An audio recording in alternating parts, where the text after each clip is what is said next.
Ladies and gentlemen, welcome back to another Blue Stable podcast episode. I'm your host, Marcus, aka Culture Shock. Appreciate you guys for tuning in. I'm going to try to be in my most positive mood as possible, but I'm not here alone. I got my guys with me back for another episode. I got my guy Landon and Coach Film Room. Coach Film Room, how we doing? I missed the AR benching episodes. We should probably talk about that at some point, but I'm as good as I'll ever be right now. How are you guys doing? Doing good. Landon, how we doing? Doing, man. Doing great. You know, it's well, yeah, we're here, right? But I will say, look, it is election day, right? Make sure, if you can, everybody get out and vote today. Make your voice heard. Do your civic duty as an American citizen, regardless of which side you're on. I'm not going to get political, 5 but p.m. I'm sure people already did it or didn't do it. But oh no, I guess it's not too late. I guess it's not too late. Yeah, it's never too late, man. Get in line, go vote. But it is too late. It's definitely not never too late. Wow. Too late right, for some. Sorry, I was being snarky because I haven't been on here in a little bit. So well, good. That's what we're here for, right? Yes, that's what we're here for, man. I love the energy, especially with these two. It's the Great Debates Part 2. We got 2 debates. So we got Landon and Coach Firmo, but we appreciate you guys for tuning in. We're going to give you the reaction to the Week 8 match. Week 8 or Week 9? 9, right? Week 9 matchup. Sorry. Week 9 matchup between the go back, I tell you. Yeah, we did talk about Anthony Richardson, right? So we got to go back anyway. But the Week 9 matchup between the Vikings and the Colts wind up losing 13-21. It was a snooze fest, in my opinion, but the game was still winnable, which is insane. But, you know, to each his own. We got a lot to talk about, a lot to discuss. Of course, Colts Fan Room wasn't with us on the last episode to talk about the Anthony Richardson benching situation. And going into this week, Joe Flacco was the starter, and he's going to be remaining the starter for the rest of the season. We got a glimpse of what that's going to look like, which is a disaster. But before we move forward, we got to give Coach Firmo's thoughts on the whole Anthony Richardson situation. Well, I'm glad I wasn't on the last week's show, mainly because before though, we did do a Spaces on that though. By the way, we did do a Spaces, so you've probably a lot of people have heard me kind of talk about this. I don't know. It's not as simple with the tap out, obviously, that happened with the just weeks leading up to it. I don't think it's as simple as, hey, he wasn't playing good enough, we got to bench him. I think that's pretty obvious. I still really don't know what to make of it. I've had a week to kind of now mull this over. And it's hard to read a Jim Irsay-ran organization, meaning that a lot of things could happen. There hasn't been, usually after these stories where there's a surprise move, right? Like you get the reports that everything kind of, the post-mortem on The Athletic where all the turmoil comes out. Yeah, I feel like we didn't really get that with this one. And I think part of that is it's probably a little less dysfunctional than we're making it out to be on the outside. And I really think it was a combination of, hey, I mean, he wasn't playing well. That's a fact. B, the tap out wasn't great. And C, I think they might have just overestimated what Joe Flacco can potentially give to the team. And I think that that's really where they set themselves at, where you lead that Houston game and it's like, okay, our quarterback isn't really playing well. Probably needs a reset anyway. I was hoping that was going to come at a healthy offseason. They basically pulled the plug now. It feels preposterous, especially going into like, hey, like Anthony Richardson is going to go into year 3 with potentially 10 starts. That's not great. Yeah. I'm kind of just speechless at the whole thing, to be honest with you. I know we've gotten it all out of our system, and the more that this goes on, we just have to accept reality of this is what the Colts want to be. I thought that initially it would come out where like it would kind of make sense that, you know, Shane Steichen and Chris Ballard were under some pressure. They wanted to buy another year to develop AR. They thought that, you know, maybe if they weren't winning games with him, that they would just bring someone else in this league. So, hey, we're going to make the switch to, you know, Joe Flacco. We said we wanted to win the South. We obviously didn't give ourselves a good chance to do that. And here they are. So To me, I've said this plenty of times. I don't think it's a very popular opinion. I think Shane Steichen deserves one more year to get this fixed. I'm probably as out as I've ever been on Chris Ballard, just from everything that he learned with 2022 to probably being in the driver's seat with this opinion. Just shows that he didn't really learn anything from what happened. And that's why it makes the situation trickier, because I don't think, despite how bad and inept the offense has looked, I don't think firing Shane Steichen is wise. I don't think that I think he would go and be on the short list of a lot of people's head coaching hires in these vacancies if he was to get fired. I think he is earned, after taking Gardner Minshew to 9-8, he's earned another season with Anthony Richardson, which is his toughest. I mean, we're talking about a guy that developed Herbert, Hurts, and he's won at both stops. And he was given his hardest project, which is a quarterback with 13 starts, and say, develop him. It hasn't happened immediately. He's also extremely young. He's 22 years old. So this is an impossible project that he was given. And then they pulled the plug on it, which they shouldn't have done.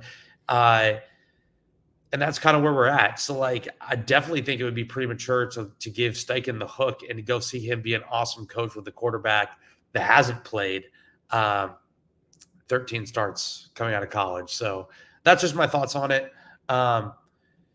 It's ultimately a weird situation when it comes to Anthony Richardson and his future. It's a weird situation when it comes to Chris Ballard and Shane Steichen. It's weird the Colts continue to have this roster of B and B- talent, and they are scared to death of potentially making any sort of aggressive move for an A+ talent. Yeah, that's about where I'm at. Hey, we totally understand your situation, right? Everybody is just as confused as you are when it comes to this situation. And of course, they had to make it known today. Today was the trade deadline as of this video.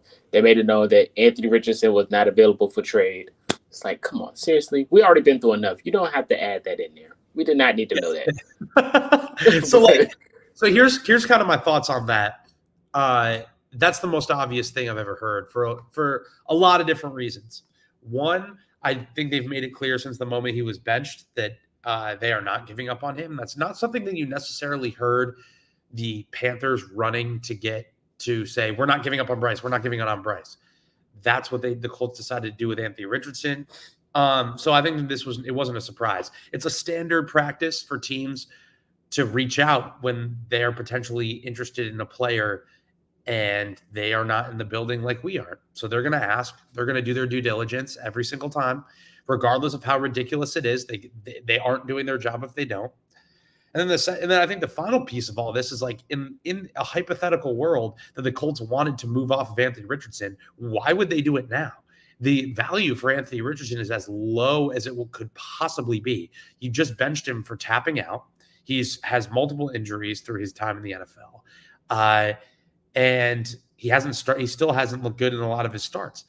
So your best value in a world that you would want to get rid of Anthony Richardson is closer to free agency in the offseason, when you have teams that couldn't land any of the quarterbacks. They're not sold on potentially getting the guy that they want in the draft. So they make the move to go get Richardson. That's your best value pick if you were really looking to move off Anthony. I don't think that's the case regardless, but if you were going to do it, it was never going to happen in week 10 in the deadline when Anthony wouldn't go start for another team tomorrow because he doesn't know the playbook and doesn't know any of the receivers. It'd be a Josh Dobbs situation all over again. So none of that made sense to me.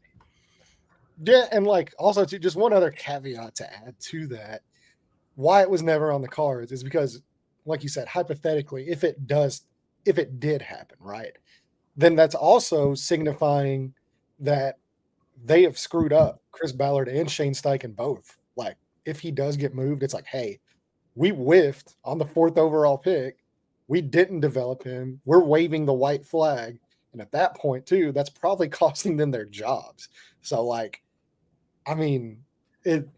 don't think from their point of view either, it would have been, even just from a self-preservation point of view, even if they have given up, Like I've kind of came around to the fact that Jim Irsay is not planning to pull the plug this year. I agree. Regardless of how bad it is, I think that because everything that we've heard this offseason was like, I felt like if they actually thought their jobs were in danger, they would go down the ship with Richardson. And that's where I think the tap out ultimately played a role in all this. I think I agree. It's a weird thing. It's a weird thing to say that by benching Anthony Richardson and then going into year 3 with still so much unknown that they've basically also bought themselves another year. Like that's I truly do believe that. I don't think Chris Ballard's losing his job this offseason. I don't think Shane Steichen's losing his job this offseason. I think we're going to see. Or they would just go with the ship and say and hope that Anthony Richardson could turn it around. Because if they were really under pressure, like I've gone back and forth on this because at first I thought, oh, they're subbing Joe in to save their jobs, buy another year for this all to work, and then reevaluate everything in the offseason, knowing that they're going to be under a lot of scrutiny and need to develop Anthony. Yeah, that's where I'm at with it. That's what I thought it was. Now I'm starting to think that Jim Irsay, when they go to have this discussion or whatever about doing this, because obviously you let your owner know, I feel like the idea never comes up unless you're thinking that you are. You're safe. Yeah. You're safe because think about this. Like Shane Steichen was brought in here for one reason. Brought in here to develop a quarterback, and he was brought in here to win more games. But the reason that he was hired under candidates that, if you remember that coaching carousel, the reason that he was ultimately hired was his ability to develop a quarterback. They knew when they drafted Anthony Richardson, this was not going to be something that would happen overnight. So for them, a season and a half later, to then feel pressure from their job and then make this move makes no sense. I think they would just rather hope Anthony Richardson could go win the primetime game, to flip the entire narrative around, and then go down swinging with Anthony Richardson. And then when they ultimately have to go apply, like go look for new jobs if they were to get fired and it didn't work out, then they would go say, hey, like I'm still Shane Steichen. I developed Hurts and Herbert. Anthony Richardson ultimately was too tough of a project. Like, you know what I mean? Like that was so I think you can look at it from literally both sides of the coin. And it's just a guessing game for us at this point. Yeah, that's. But I do think we're going to go. I would be so shocked if they fired Shane, even if the offense bottomed out. I think he gets one more year to be like, hey, this is the year. Like, this is the year that you get it done. I think he owes us a year anyway. So, like I said, he's a good coach in my opinion. Still got a lot to figure out. And with the situation that he has in front of him, I don't think anybody would have survived. But honestly, we just talked about Richardson. We got to go ahead into this game. We get to see Joe Flacco's debut at starter. Of course, it did not look like the Browns version of last year. It was a debacle of an offense, honestly, and it's kind of something we can expect moving forward, especially from a Brian Flores defense. Credit to the Vikings defense and their coaching staff; they play amazing. But this was a game that the Vikings pretty much handed the Colts to win. A lot of people might not see that, but the Colts had plenty of opportunities to win this game. But the offense can never figure it out. But I want to start on the positive side before we get to the negatives. We got to give a shout out to the defense. I think the defense did the best they could. They were on the field most of the plays, most of the time, and they made some big plays. Shout out to Nick Cross and Zaire Franklin. Those guys made some big stops. But let me get your thoughts, Landon, on how the defense performed this week.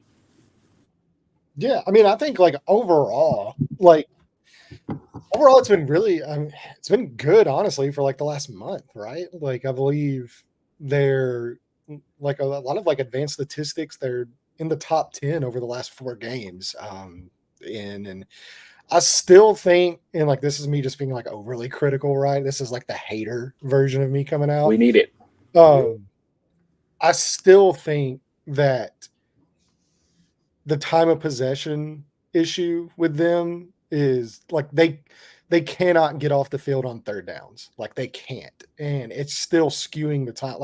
Until it matters. You know what I mean? Yeah.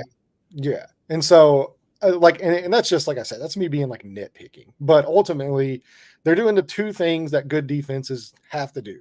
And they're not allowing a lot of touchdowns, and they're turning the ball over at a really high rate right now over the last 4 games. So most of the time, if your defense is not giving up touchdowns and they're getting turnovers and getting the ball back to your offense, most of the time you're going to win those games. You're going to have a good shot to win those games, unless your offense is just constantly falling apart. And that seems to be where we're at right now. So, yeah, I thought Zaire had a really good game. Finally, I know there's a few plays that he actually, like, his coverage was surprisingly a lot better this week. I know on last week's show I said, like, he was my defensive key of the game was Zaire Franklin. Yep. And he showed up, obviously had the big turnover, but there's also an in route into the end zone that he dropped into and kind of took away that option, or else that probably would have been a touchdown.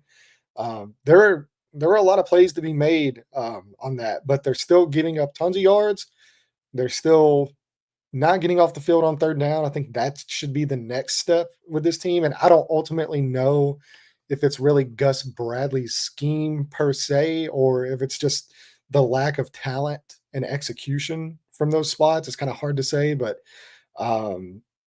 overall they've been really good. And the fact that we're sitting here now after the first month of the season, and here we are in week 9 saying that Gus Bradley's unit has basically kept this team from bottoming out over the last month. That's something that nobody thought we would be talking about, but that's just the facts of it. And obviously DeForest Buckner, getting him back was massive. Like, that literally, I know we say this every week, but like, it can't go understated on how important he is. Grover Stewart's really good game. Got a little lucky there with clothesline and Sam Darnold in the head. Yeah, I thought they was gonna throw the flag. He'll be fine. He'll definitely be fine. Yeah, I mean, it's the only touchdown of the game. The Colts defense. And so here's kind of what I think. And this is where, like, I feel like people disconnect with me sometimes, is like, if you want to be good at this analysis and give good analysis, you can never be afraid to A, admit when you're wrong, and B, adjust when new info presents itself. Instead of holding on to priors and saying Gus Bradley just runs cover 3, Gus Bradley is so simple, Gus Bradley stinks. Well, none of that's true right now. His blitz rate has gone up to 33%. And it's not just on third downs either. He's blitzing on first downs. He's blitzing on second downs. Exactly. Like, so he's running more cover 2. He's actually up there in cover 2 percentage, believe it or not. So the sim pressure rating has gone from 0 to 22%. So there's more that Gus is doing that he has never done in his tenure in Indianapolis. And I won't cling to priors and look at that and say that, hey, well, in the Green Bay game, because things can change. They're adjusting, and that's fair. That's what happens in the NFL season. I think Gus deserves credit. Now, is this defense perfect? No, it's giving up a ton of yards, more than they would like to. But when chips are on the table, someone's got to make a play. This defense is doing it. They're creating havoc up front at a level that, maybe they weren't doing when DeForest Buckner. They definitely weren't doing when DeForest Buckner was out of the lineup.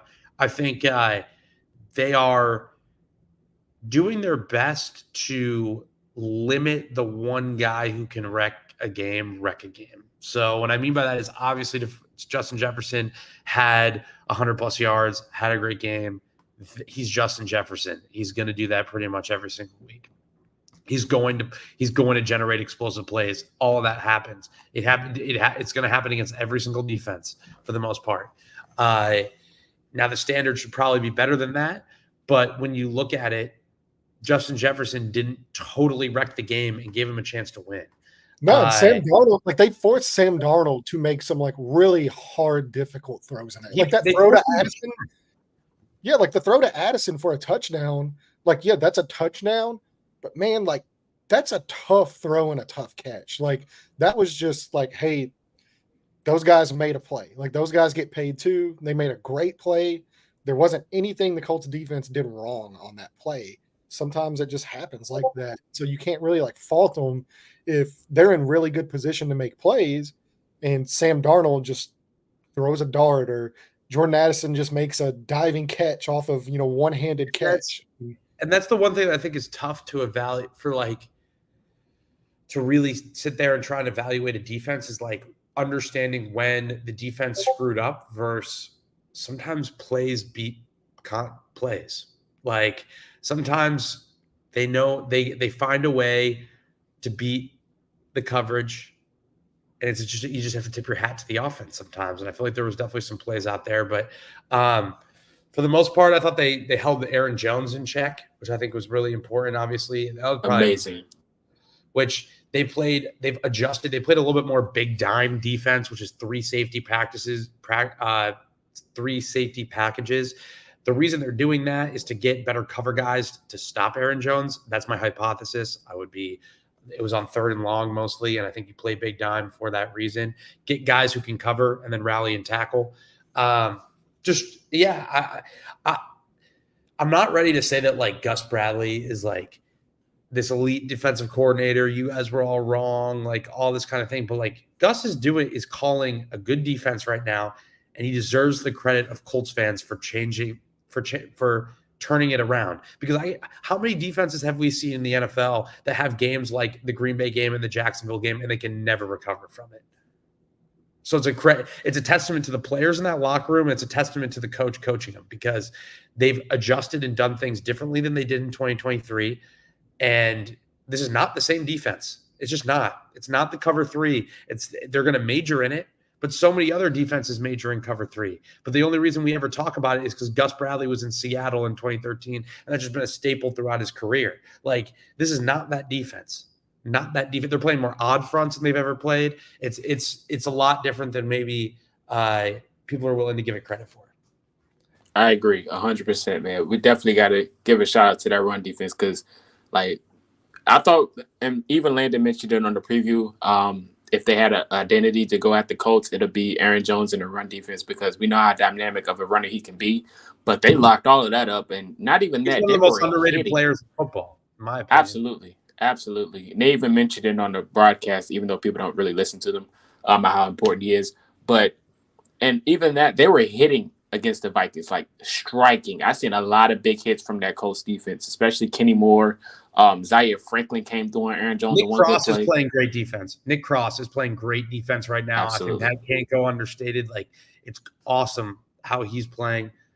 Still like that's what I'm saying though, is I don't think like at the end of the day, when you look at like the yards given up and like the 3rd down plays, to me, like I don't really think it's more to do with Gus. I don't think it's a Gus Bradley issue at this point. I think it's a talent issue. Like, I just don't think they have, as great as these guys have playing. I mean, who outside of DeForest Buckner, like, is there anybody on this team that's like an all-pro level player on defense? And I mean, maybe Grover Stewart at nose tackle, you might throw that in there. I think the three, the triangle of terror, boys. I think that's the triangle of terror. I love that nickname. Oh, well, also Kenny Moore. I would say Kenny Moore. Yeah, so, Kenny. Yeah, so Kenny. You have, in my opinion, you have 4 premier guys on this defense, and a lot of people won't like to hear what I'm about to say. Obviously, DeForest Buckner, you have Grover Stewart, you have Kenny Moore, and you have Zaire Franklin. Those are premier guys on this. Now, a lot of people have said Zaire has regressed. Well, I definitely don't think that. I think he's had better years. I think he's had some stinkers to start the year. But like, I'm glad that you called him out as one of the first players that had a great game, because he did. And like, he was calling out plays. He was calling out plays at the beginning. Zaire Franklin is like the ultimate play. Like, for as much as we want to harp, right? Especially over the last like week and a half, 2 weeks. That's like the buzzword for Colts Twitter and Colts Nation, right? Has been accountability. That's the buzzword right now. We have to give credit to a guy like Zaire Franklin, who has taken, to me, like has taken the ultimate accountability in himself. And you can see the work that he has put in pay off over the last few games. Like, he has played much better than he did early on in the season, where that might be where the priors where you're looking at, it's like, man, this guy's really regressed. And like, it's hard to argue that if you're basing it off the first, like if you're basing it off the Green Bay game, or you're basing it off some of the other games. clinging to priors, because this is what happens in the NFL. That's what I was saying. Is like you can't cling to that. Like you have to evaluate like where we're at. And what I like to do, like just for me personally, is divide everything into quarters, right? So yes, the first quarter of the season, Zaire Franklin was not good. Like you can't sugarcoat it, right? Like it's just not. Maybe it wasn't the Bears game, if you include that, maybe the Bears game is pretty good. Yeah, the Bears. And but over in this second quarter of football in this season, he has been much better. The tackling's been better. The coverage, for the most part, the last 2 weeks has been much better.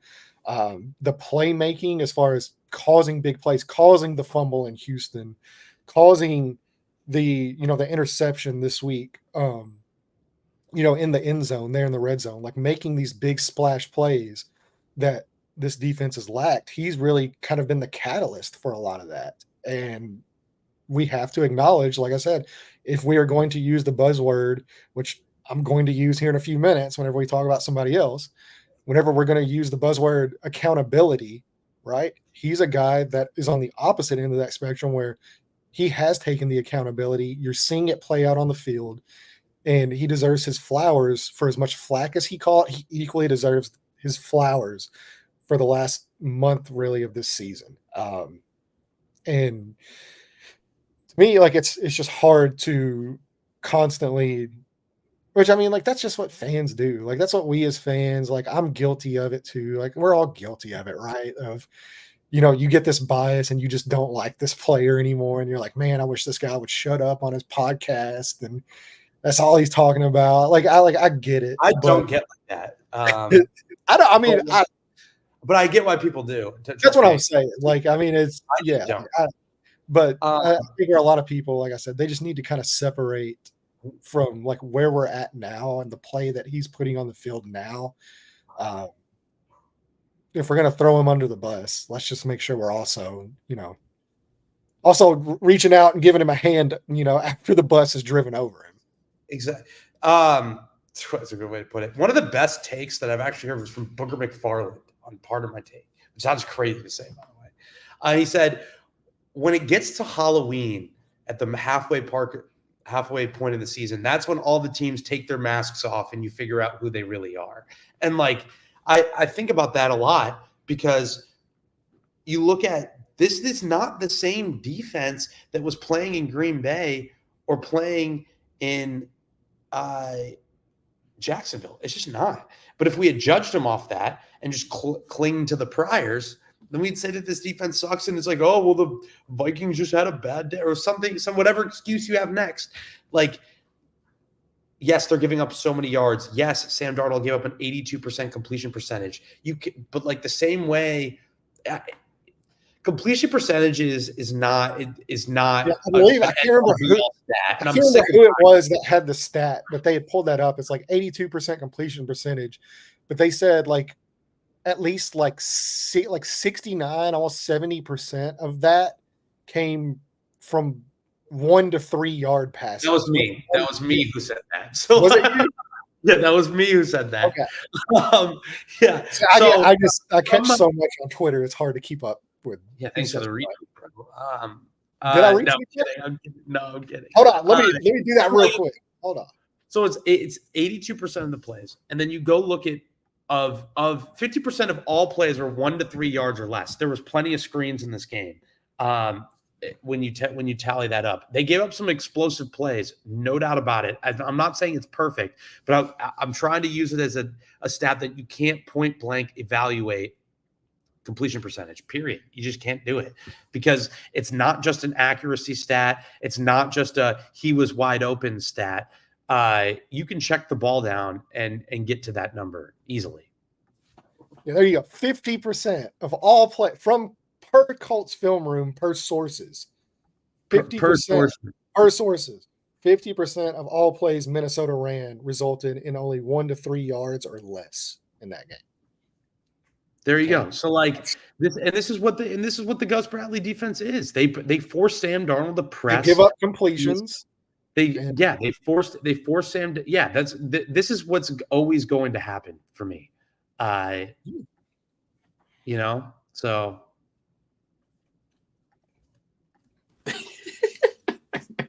Yeah. So People, I'm just saying that, like, before you start coming at me, let's not let's not just cling to every single prior. You know what I mean? yeah, we know. The more We know. info, like, and that's what smart people do, right? In every profession, the more information you have, the more of an understanding you have of where you're at and where you're headed. And like, that's kind of where we need to be. Like, we don't need to continue to stick where we were, like you said it perfectly, where we were in Green Bay. That's not where we're at today. That's not. So we have more information at our disposal to make the proper assumptions and make the discussions. And so that's what we should do as fans, as informed people, as smart people. Everybody has the information in front of them. You're able to follow Colts Film Room and see that information. You're able to follow and retweet me or Marcus or Zach Hicks or Jim Aiello, or, so many great sources that people put out information. Like, we're able to read that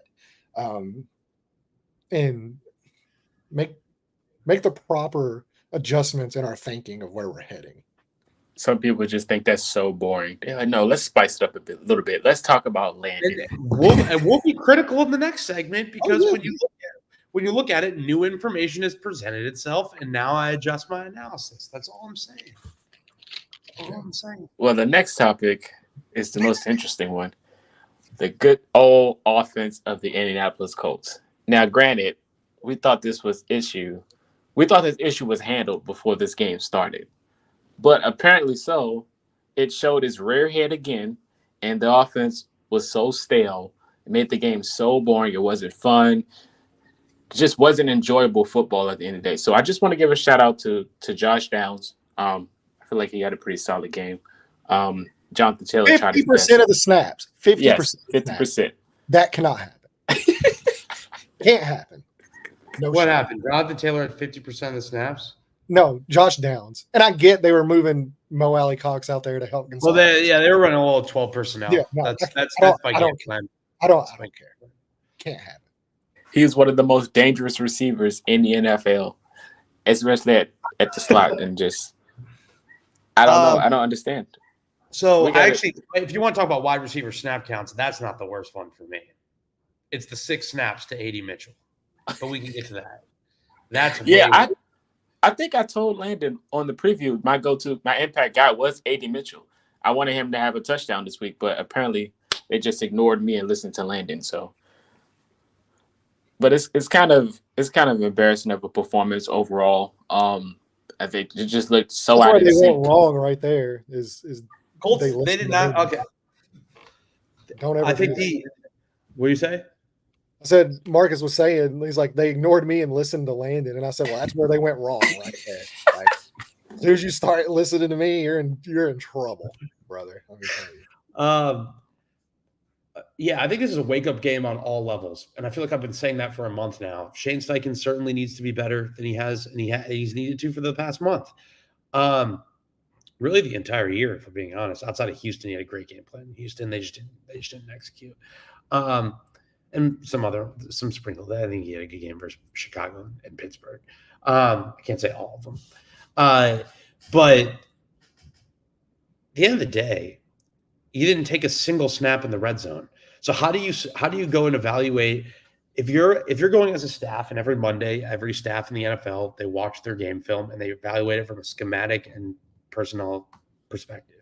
Did we do the right thing, put our players in the position to succeed?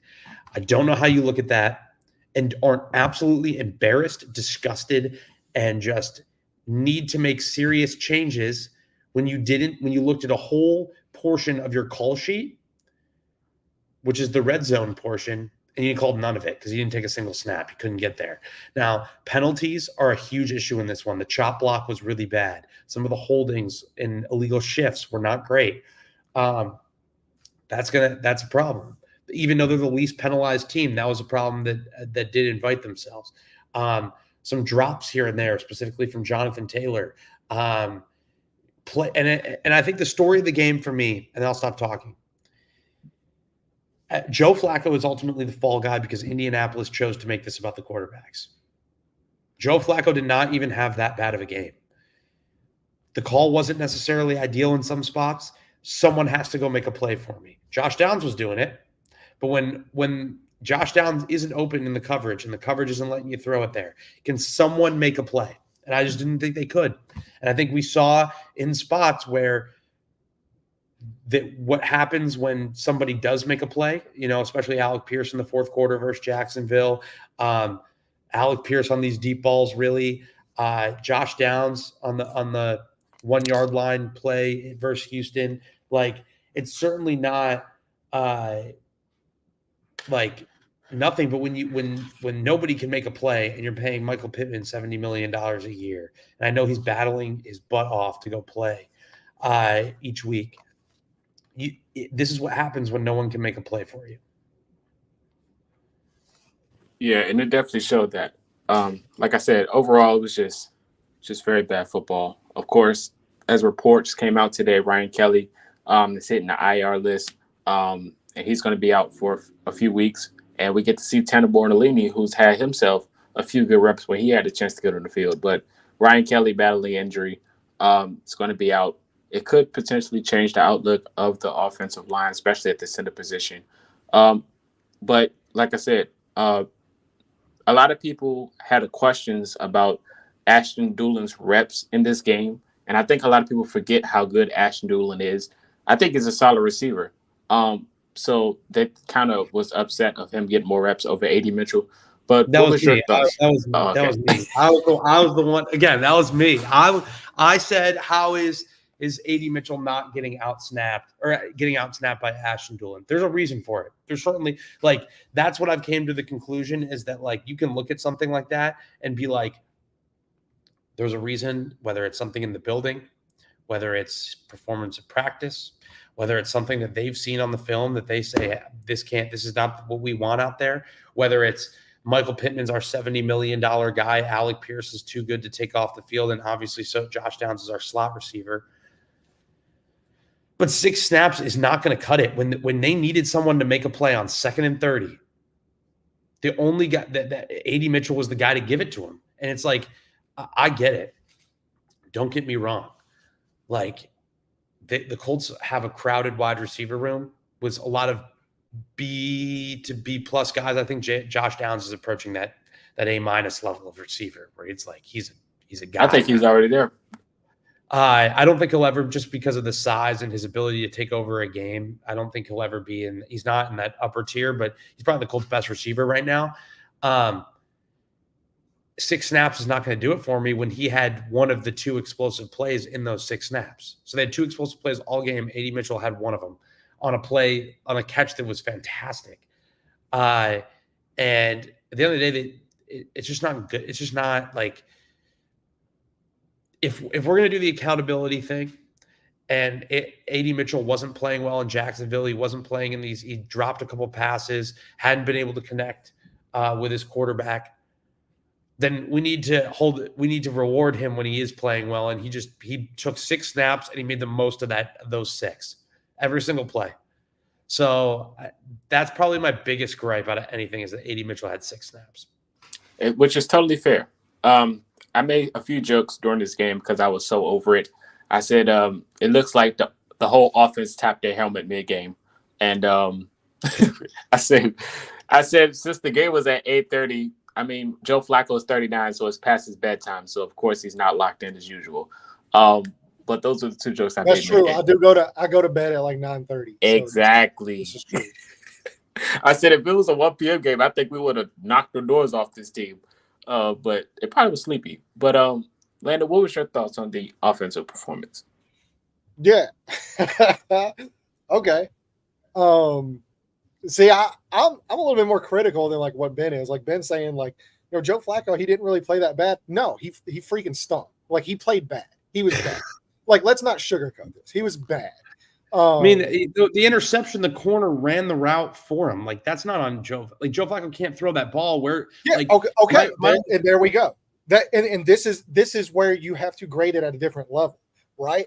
So when Anthony Richardson can't throw that ball, that's fine. I get it. right? He's young. He's learning. The whole reason you make the move to Joe Flacco is because he should know better as a 17-year vet who has seen this coverage the whole week. What did we say, right? We said, hey, they run a very similar fire blitz zone scheme, the same way Pittsburgh, like I was said it early last week in the week, they run, this is stuff that Joe Flacco has seen tons of times, hundreds of times in practice. He's played against this. You have to have the wherewithal if you are a veteran quarterback who has seen this, which is why they made the switch. He gives us the best chance to win. He's going to take the check now. He's going to make the easy pass. He's going to make the diagnosis pre-snap and throw hot. He's going to give us all this stuff that we're not getting from Anthony Richardson. Did he give you that? No. He didn't take the check down. Yeah, multiple missed check downs, multiple throws where he was confused pre-snap. He looked like a rookie out there. He did. And like, I'm not going to sit here. Like, I judge Joe Flacco on a different level than what I judge Anthony Richardson from, because that is what we've been told that we need to do. That's just what it is. So yeah. And like in the grand scheme, if you want to evaluate it from like a personal, like a single game thing where it's like, when in reality, like there's nothing Joe can do about that. There is. And he should know better to avoid that. It's just what it is. I hold him to a different standard than what I hold a 22-year-old who's played 14 games since he was a senior in high school. So like, here's my thing. I agree with you. Let me rephrase it. Did Joe Flacco have his best game ever? No, they didn't take a red zone snap. Like, he had 0 passing touchdowns. He did not play well. Like, let me get that out of the way. The interception, in my opinion, is not just on Joe Flacco. When they're in 2-man, they're playing cover 5, 2-man, inside leverage on the corner. The route should beat that.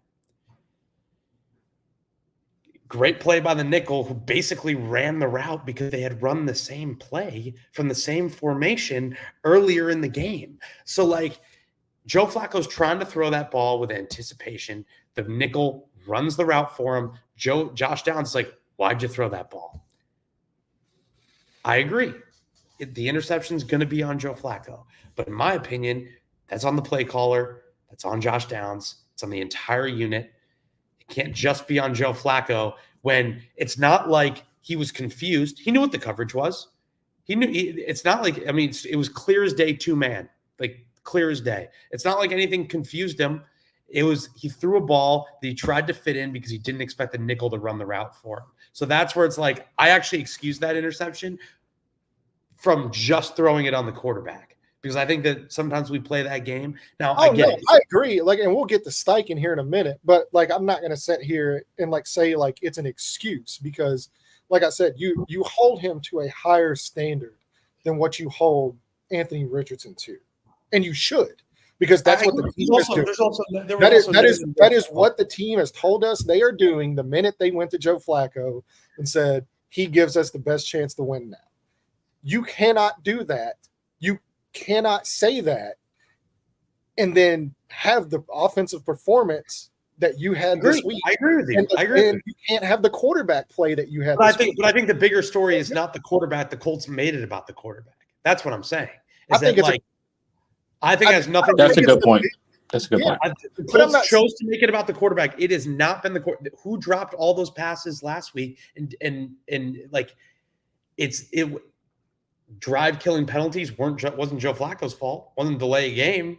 Like there was more things that were on when you look at the story of the game. Not just I'm agreeing with you. Throw it all on Joe Flacco because in my opinion that's not the story of the game.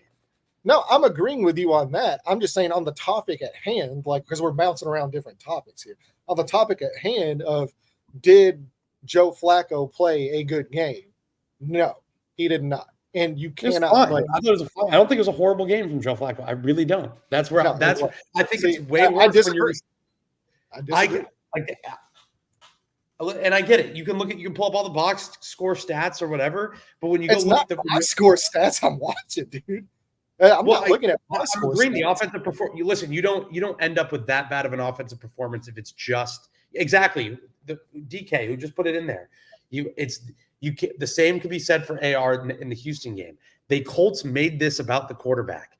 There is offensive problems that far supersede whoever is under I center. completely agree. But my whole thing is, Joe Flacco I don't hold Joe Flacco to the same level I hold Anthony Richardson, because we have been told with this switch that we now need to have a higher standard for the quarterback play. We need, that's not what's actually happening on the field. What the Colts are telling you is not what's actually happening on the field. That's where we're disconnecting. Skip versus Stephen A. like the Colts are telling, this is not. I'm not saying this is all on Joe Flacco either. I'm not putting this all on the quarterback, but I'm also not going to sit up here and make excuses and saying I'm not going to say Joe Flacco had a good game because other guys failed as well. Like, then we can excuse bad quarterback play, because bad quarterback, regardless if it's Anthony Richardson, regardless of if it's Joe Flacco, the quarterback play this year just in general. We were doing that for Anthony Richardson. And now we're not doing it for Joe Flacco?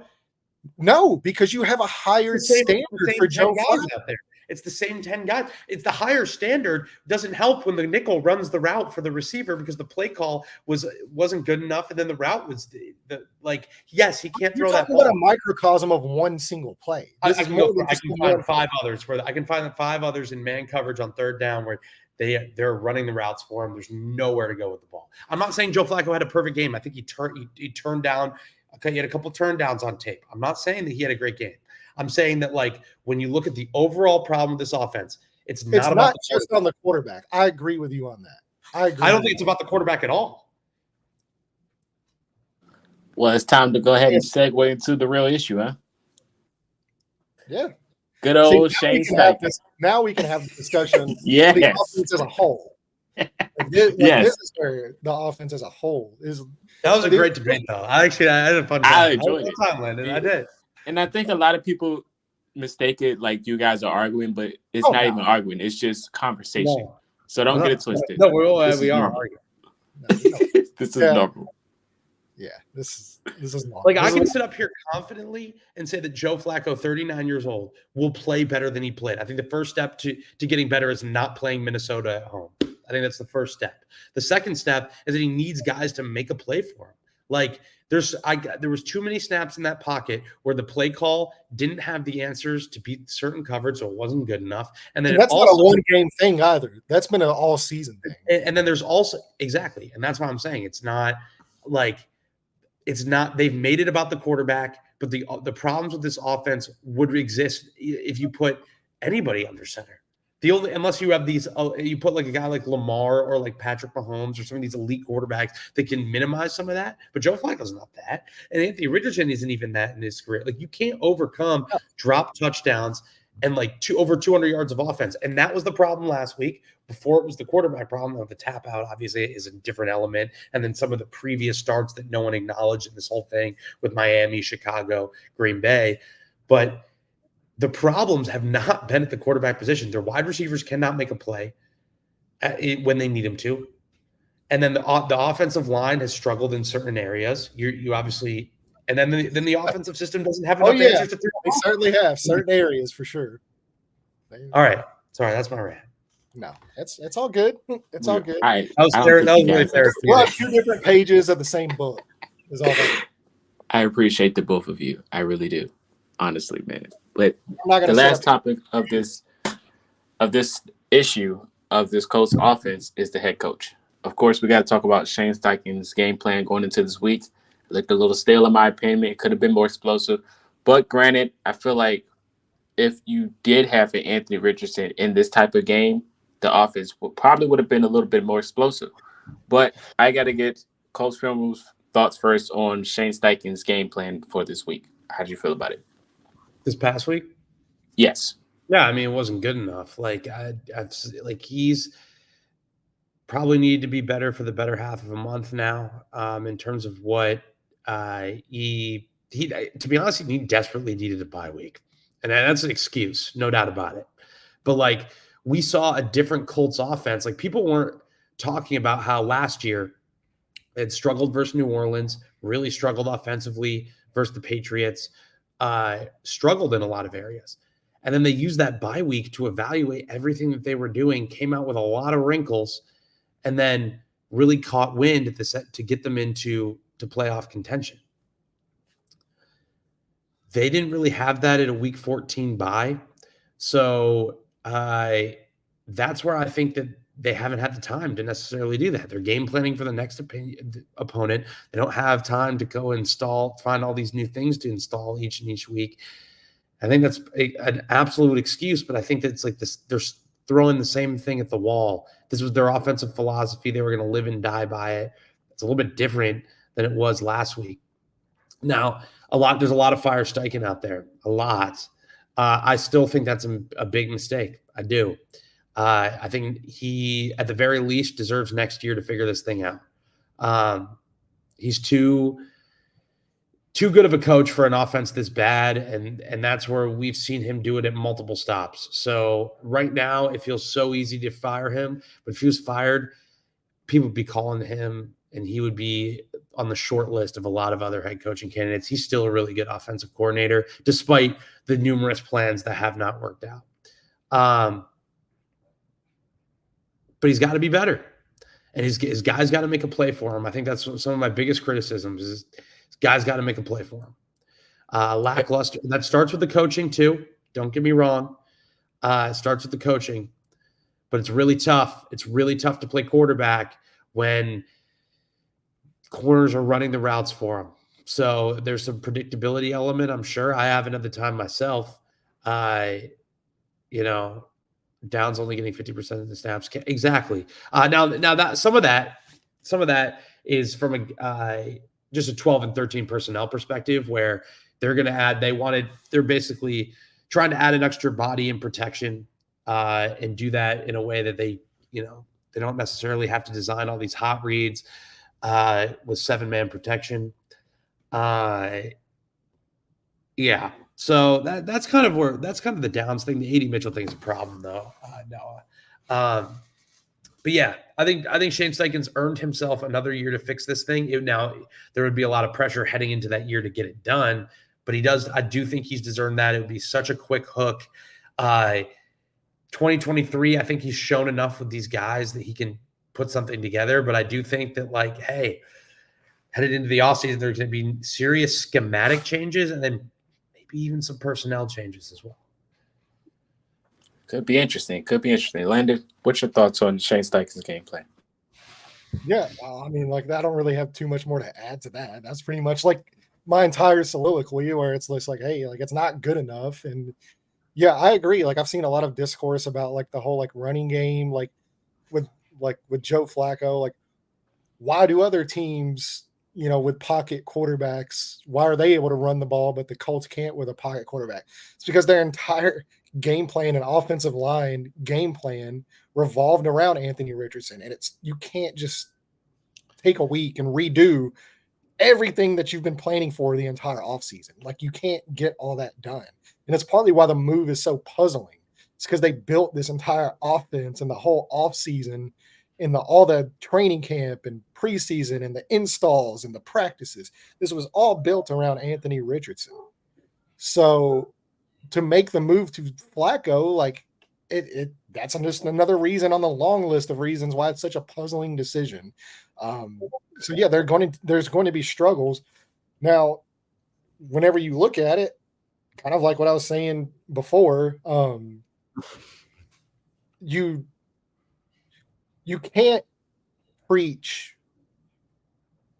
accountability, I guess, and all this kind of stuff, and then come out and have the performance and the game plan you had last week. And it is on the players to execute. I get that. But there hasn't consistently been enough answers. There hasn't been enough answers for pressure. There hasn't been enough answers for short yardage situations.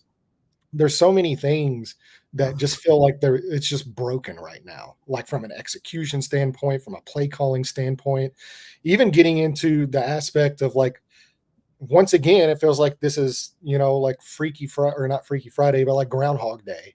Wrong movie. It just feels like this is Groundhog Day, where we're sitting here once again, another week, and we're waking up and we're asking, on your most crucial plays of the game, deep in the fourth quarter, why is Jonathan Taylor not on the field? He is your single best, maybe the best single player on this entire team. It's a short list of him and Buckner. I get it. I get that oh, the drop passes and the pass pro and all that. I don't care. You cannot have your best player on the sidelines in the most crucial part of the game, in late in the fourth quarter when you need guys to make a play. I don't care if he's averaging 3 yards a carry for the entire game. None of that matters. He has to be on the field. Josh Downs, maybe outside of Jonathan Taylor, your second best player on your skill position player. I wouldn't even say maybe. Yeah, well, I'm trying to. He's trying to be nice. I'm trying to be nice. Well, hold on. It's not even about being nice. I think he's just that good. Yeah, no, yeah, I agree. Like, is that mean to say? Like, it might be mean. No, but anything you say, somebody's going to twist. So I'm trying to give myself an out here. Yeah, this is Twitter. Yeah, it's just the internet. But yeah, I mean, like, you can't have him play 50% of the snaps. Like, you're taking your single most impactful players in crucial moments, and they're watching the game. Like, I don't think that's a trend though. So like that's my pushback on the Downs thing. Is like I don't think that's a trend. I think not for Downs, but it is for Taylor. I mean, this is at least. Sorry. Taylor, least, I meant Downs. Yeah. I meant Yeah. Downs. I think that's a game thing.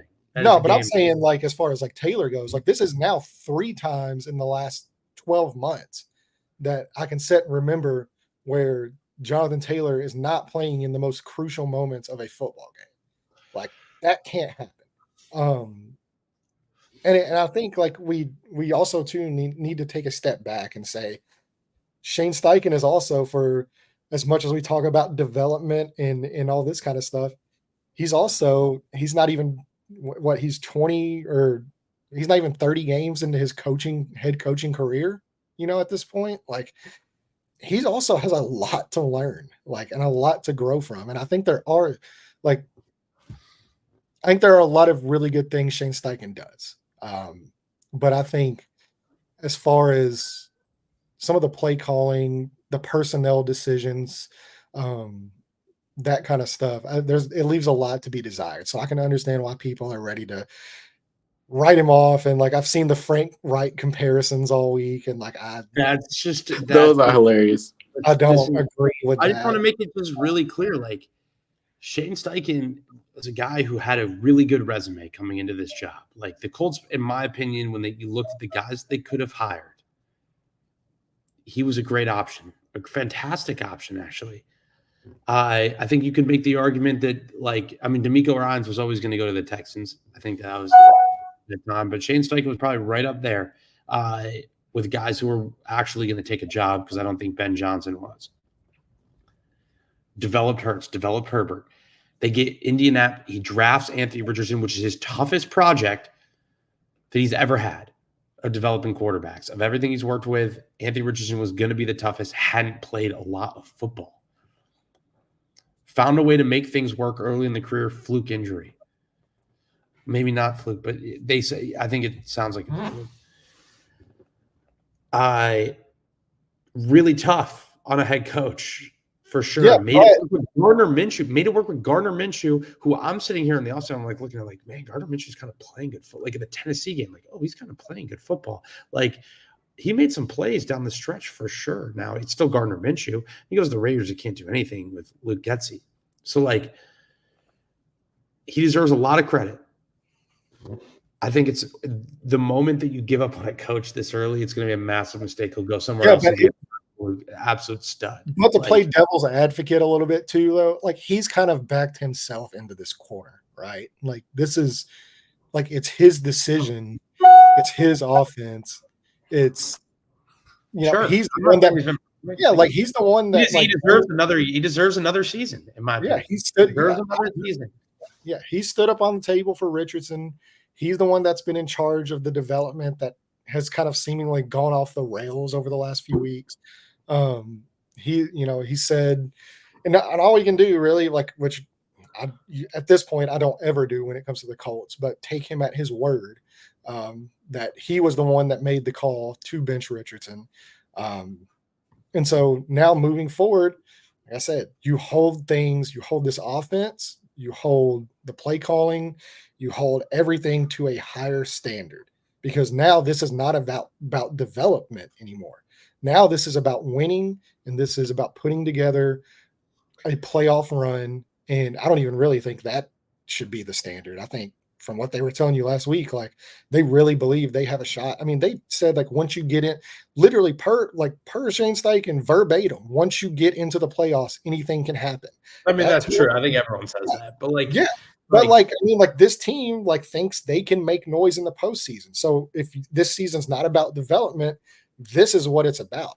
And last week in Minnesota, once again, it is not good enough. And a lot of that some of it falls on Joe Flacco, some of it falls on Shane Steichen, some of it falls on Michael Pittman Jr. and Ryan Kelly and the offensive line, and that's just everybody's involved. At the end of the day, like the two main cogs of every team and every offense specifically are your play caller and your quarterback. That's a great point, Noah. Sorry, 1 inspired season, 0.5 uninspired season. Def should get a year. I agree. Like, oh yeah, he should get next year for sure. He doesn't need to be fired in this offseason. Yeah, I think we all can agree on that. No shot. Yeah, like I think he's a guy now. I think I'm as out on Ballard as I've ever been because he, as a general manager, can't be in the driver's seat of that decision when you know everything that's happened when you've been here and we're lucky to survive 2022. Doesn't mean that Ballard can't. I was never really a staunch Ballard supporter, but I am a staunch Steichen supporter. I would definitely say that. Like I ride with Shane Steichen. A lot of the times, good football. So I don't care who the coach or GM is. I just want to see good football. And right now, the Colts aren't playing good football. So at this point, just figure it out. Yeah, like I don't care who it is. I don't care if it's Chris Ballard. I don't care if it's Shane Steichen. I don't care if it's Joe Flacco. Like who? It is what it is. Figure it out. Win football games because now that is the expectation. So that is where I'm at. Win football games, make the postseason, make a run. That's where I'm at. Okay, last thing before we leave. Of course, we know Anthony Richardson was benched.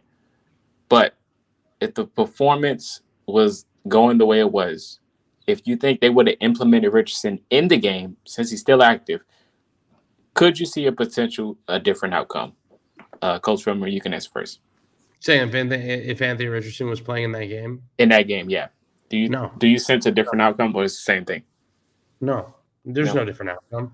Like, I mean, it's a hypothetical, but no, I think there's too many. Like I've said, it's just for the people in here. Like the Colts made it about the quarterback. The problems is lied far. I mean, Shane Steichen this is what's weird about it too. Is Shane Steichen have said it's all of us. It's on all of us. It's not just on Anthony. Like, I mean, like when you watch this film and you chart the film and you start thinking about where this team could get better. The quarterback, it's weird to say because the quarterback is so important to the success of an offense. Obviously, there's too many errors on the other 10 guys in that huddle, in my opinion, that it doesn't matter who was playing quarterback out there. Guys, and the play caller too. So the play caller is simply not doing enough. The players aren't making plays, and that's like we talk a lot about creative play callers, great play callers, all that kind of stuff. Listen, good players make play call errors sometimes. That's just a fact. I mean, if you call an inside zone and it goes for 10, but you call an inside zone and it goes for 2, and it's 2 different play callers, like the one that called it for 10 with better players is going to get you know what I mean? It's the same play. It just looks different. Yeah. I had a tweet. I want to say early. I had a tweet I put out early last year. It was early on in the season from last season. I said Shane Steichen is going to very quickly learn that this Colts offense does not have A.J. Brown, Devontae Smith, and Jalen Hurts. I'm not saying Shane Steichen hasn't found a way to scheme up some really good things in the run game with Anthony Richardson. Hasn't found a way in. But if you can't execute your bread and butter plays, it doesn't matter how creative you get. Exactly. So that's my whole deal. It's not, but like, it's not. You can do all these reverses, tricky things.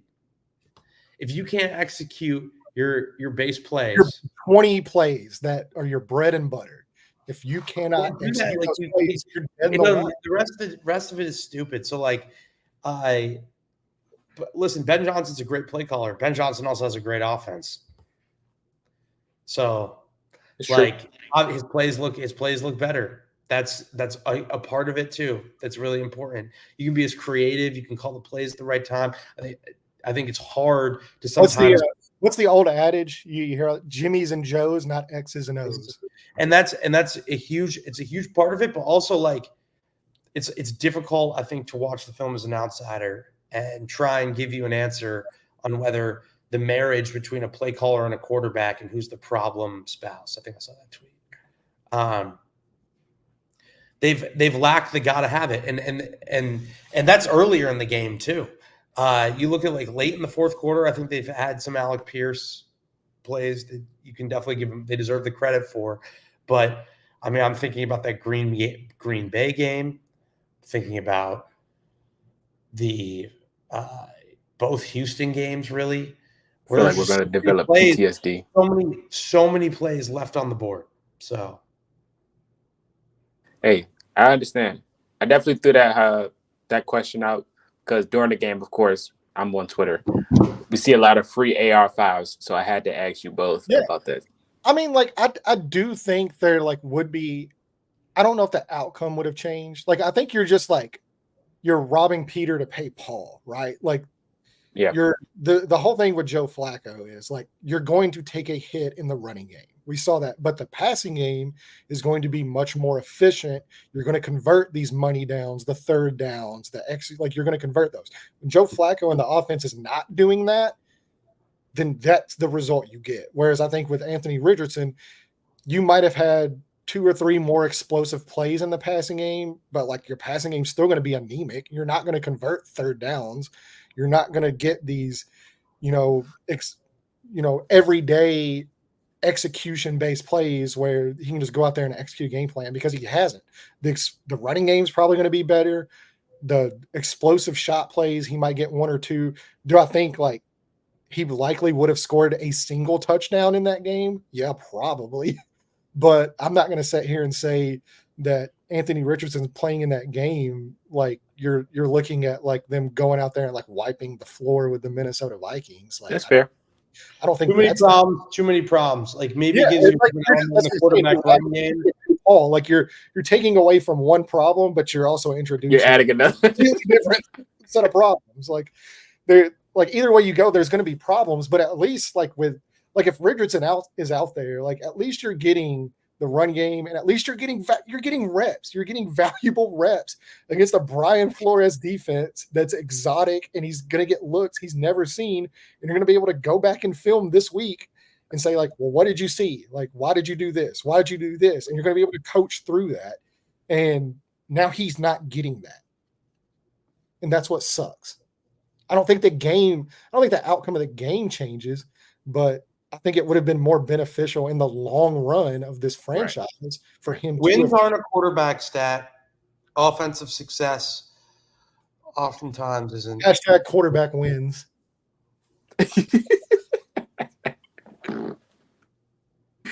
I get that. But yeah, this was a roller coaster event of a week. And it's not even going to get even better because next week we got a great matchup for you guys. It's against the Buffalo Bills. No, it should get better. Like I'll say that. Like I don't anticipate. Like Joe Flacco is such a high variance player. I'll tell you exactly what happened. The defense is going to throw a stinker, and the offense is going to wake up. He's not Phillip Rivers. Joe Flacco is such a high variance player, and he has been throughout his whole career, where he has these games like this, and then he'll have games like Jacksonville. And that's what it's been, even when he was with the Ravens, like that's what it was. So if Joe Flacco continues to be the starter, there are going to be weeks where the Joe Flacco stinks, Anthony Richardson needs to play. And like, I get that, like I'm on that side of the fence. There's going to be games on Sundays, like this last week, where I'm going to be able to puff my chest out and be like, huh, look, that's what you get. But then next week, there's going to be also games like the Jacksonville game or, the fourth quarter of that Pittsburgh game where Joe Flacco comes out is on 5 weeks. We're through 9 weeks. And then everybody's seeing, and everybody that wants Joe Flacco to start is going to be on Twitter. They're going to be under everybody's comments talking about, see, this is what you get with Joe Flacco. So after Halloween, after Halloween, you take your masks off and you see what kind of team you are. That's when you can decide what a football team is. All I know about the Colts right now is they cannot play complementary football. One unit will show up, the other will not. So just pick one. And it's sadly been like that for multiple seasons. Yeah, I was gonna say that's not. It's like that's a microcosm of a bigger issue that's been around. That's the sad reality, though. We've been going through this for a while. One side performs, the other side stinks. Never have a perfect balance. I don't understand, but it is what it is. We appreciate almost the 700 in here. Appreciate the support. Follow us on all platforms. We'll be everywhere. We'll be back for the preview game between the Bills and the Colts. Should be an interesting one. But that pretty much does it for this episode. We appreciate you guys for tuning in. That's Colts Film Room. That's Landon. This is Marcus, a.k.a. Culture Shock. Appreciate you guys, and we will see you next time.